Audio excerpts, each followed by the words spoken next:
Welcome back to The Explainer. May 21st, 2026 was honestly one of those days where the news cycle just exploded across every single continent.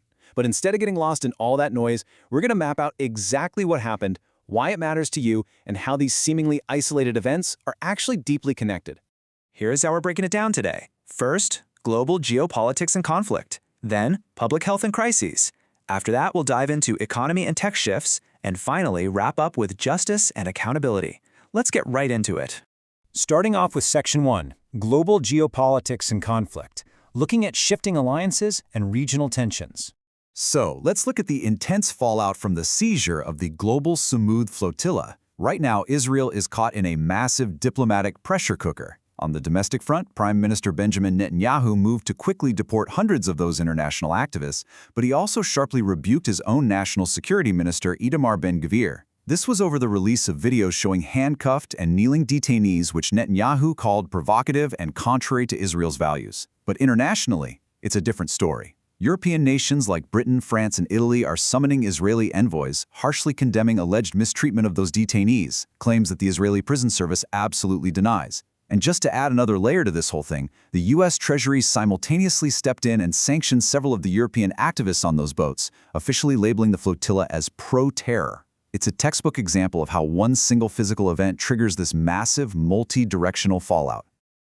Zooming out a bit, the United States is making some incredibly bold geopolitical moves across three completely different regions. Up in the Arctic, they just officially inaugurated a brand new consulate in Nuuk, Greenland, really locking in that strategic focus. Down south, U.S. Southern Command actually deployed the USS Nimitz aircraft carrier strike group into the Caribbean Sea, and this follows some heightened rhetoric from the Trump administration regarding Cuba. And then over in the Middle East, you've got U.S. officials, including Vice President J.D. Vance and Secretary of State Marco Rubio, actively highlighting intelligence leaks. These leaks apparently show public disagreements brewing within the Iranian leadership over potential nuclear concessions, which the U.S. is pointing to as evidence of regime instability during the ceasefire. Taken together, the U.S. is clearly pushing an aggressive, multi-front strategy to assert dominance globally. But you know, broad global strategies almost always trigger immediate local blowback. Opening a consulate in Greenland might look like a totally simple strategic win on paper in Washington, but the reality on the ground is starkly different. Greenland's Prime Minister Jens Frederik Nielsen completely boycotted the opening ceremony, and this boycott happened right alongside actual street protests by local Greenlanders who are actively opposing historic U.S. efforts to purchase the territory. It's a powerful reminder that global chess moves always meet local realities. Rounding out our conflict watch, we have a couple of quick updates from ongoing wars. Over in Eastern Europe, Belarusian President Alexander Lukashenko publicly stated that Belarus will absolutely not enter the active war in Ukraine, and he even mentioned he's open to a direct meeting with Ukrainian President Zelensky. Meanwhile, far to the south, the devastating civil conflict in Sudan just grinds on. The Sudan Doctors Network reported a suspected Rapid Support Forces drone strike in South Kordofan that injured 6 people. It is a very sobering reminder of the continuous, daily toll of that war.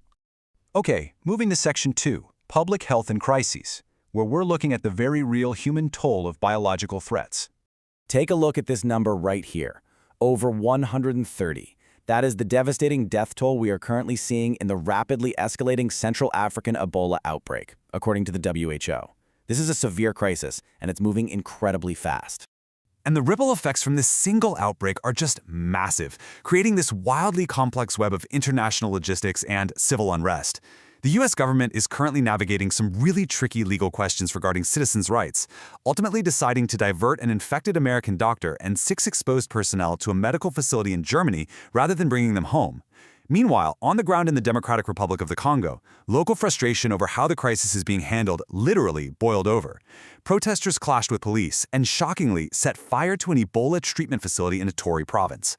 Reacting to all of this instability, Uganda and U.S. aviation authorities have temporarily suspended all flights in and out of the DRC. The virus might be the catalyst, but the human, legal, and logistical reactions are what turn this into a true global crisis. Let's pivot now to Section 3, Economy and Tech Shifts, and explore how massive macro decisions upend individual lives overnight. So Meta is executing a major workforce reduction. They are laying off roughly 8,000 employees, which is about a 10% slice of their entire workforce. But the why is what is absolutely fascinating here. This isn't just about trimming the fat. It is a highly calculated move to streamline operations and fund a staggering $100 billion pivot directly into artificial intelligence. It fundamentally rewires what the tech giant is and where its entire future lies. But we really have to look at what this cold corporate AI strategy translates to on a human level. When Meta cuts 10% of its workforce, foreign tech workers, particularly Indian engineers on H-1B visas, are hit incredibly hard. First comes the sudden layoff. Then, a literal ticking clock begins with a strict 60-day grace period allowed by their visa. Finally, they have to secure brand new corporate sponsorship in a shrinking job market or they face immediate deportation. It is a stark reality of how fast a corporate pivot in Silicon Valley can alter the life trajectory of thousands of families. Now, for another massive economic shift, let's look over to the Middle East, where the UAE is physically rerouting global energy logistics. The CEO of the Abu Dhabi National Oil Company just announced that a second critical pipeline is now nearly 50% complete. Why should we care about a pipeline? Because it actually doubles their export capacity through Fujairah, completely evading the Strait of Hormuz. That strait is quite literally one of the world's most volatile geopolitical maritime choke points. By building right around it, the UAE is permanently insulating its massive energy exports from regional maritime conflicts, a huge long-term play. Finally, we arrive at Section 4, Justice and Accountability, closing long-standing battles and navigating sudden tragedies. For 17 long years, families have waged an exhausting legal battle for accountability. Back in 2009, Air France Flight 447 tragically crashed over the Atlantic Ocean, claiming 228 lives. Today, the Court of Appeal of Paris finally delivered a definitive ruling, convicting both Airbus and Air France of manslaughter. They ordered both aviation giants to pay the absolute maximum corporate fines and victim compensation. It is a truly profound moment of closure for one of the most infamous aviation disasters in modern history. Meanwhile, the U.S. justice system was incredibly active across the entire legal spectrum today.